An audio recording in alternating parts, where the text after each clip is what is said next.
After the armed man was shot dead, his child hurried over, picked up the rocket launcher, and slung it over his shoulder ready to fire. At that moment the US military sniper was terrified. His finger was already on the trigger. Fortunately the boy finally dropped the rocket launcher, and the sniper let out a sigh of relief. It was just that when facing a child, Kyle still couldn't bring himself to pull the trigger. Soon Kyle received his final mission, to take out the enemy's ace sniper, who had already killed hundreds of US soldiers. Based on drone reconnaissance, the US military quickly locked down the target's activity range. Kyle took cover in front of a high ground, waiting for the enemy target to appear. But just as Kyle set up his sniper rifle, one of his teammates was shot dead.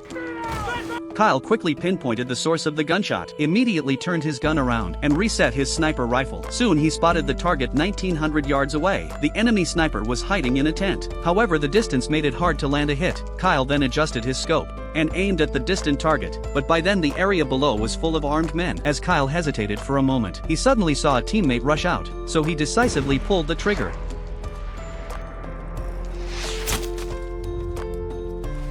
In the end, Kyle successfully hit the target, but the gunshot exposed the US military's position. A large number of armed men swarmed in, and a fierce gunfight broke out between the two sides. Since the armed men were too many in number, the US military had to call for air support. But at that moment a sandstorm suddenly hit. The US military took the opportunity to board the rescue helicopter. Kyle had completed his final mission, so he finally decided to retire. But just as he was about to start a normal life, he was assassinated by a veteran.